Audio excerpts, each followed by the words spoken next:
ಈ ವಿಲೇಜ್ ಮಿನಿಸ್ಟ್ರಿಯನ್ನು ಅವ್ರು ಮಾಡ್ತಾ ಇದ್ದಾರೆ.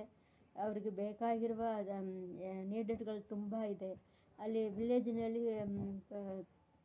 ಇವರು ತಮಿಳ್ನಾಡು, ಆಂಧ್ರ, ಒರಿಸ್ಸಾ ಈ இந்த ಸ್ಟೇಟ್ಗಳಲ್ಲಿ ಅದು ವಿಲೇಜನ್ನೇ ಅವರು ಮೈನಾ ವಿಲೇಜ್ ಜನರಿಗೆ ಅವರ ಸ್ವಾರ್ಥೆಯನ್ನು ಕೇಳವರು.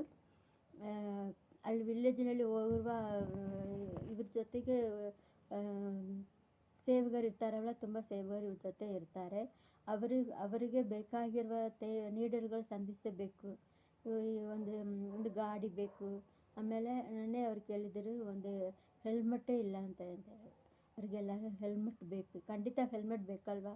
ಎಲ್ಲಾದರೂ ನಾವು ಹೋಗ್ಬೇಕಾದ್ರೆ ಖಂಡಿತ ಹೆಲ್ಮೆಟ್ ಬೇಕು. ಈಗ ವಿಲೇಜ್ ಇದ್ದರೆ ಸ್ವಲ್ಪ ಏನೋ ಹೆಲ್ಮೆಟ್ ಇಲ್ಲಾದರೆ ಹೋಗ್ಬೋದು. ಈಗ ಬೇರೆ ಕಡೆ ಎಲ್ಲಾದರೂ ಹೋದರೆ ಹೆಲ್ಮೆಟ್ ಇಲ್ಲಾದರೆ ಪೊಲೀಸ್ ಹಿಡಿತಾರಲ್ವ? ಹೆಲ್ಮೆಟ್ ಬೇಕು. ಎಷ್ಟೋ ಜನರಿಗೆ ಹೆಲ್ಮೆಟ್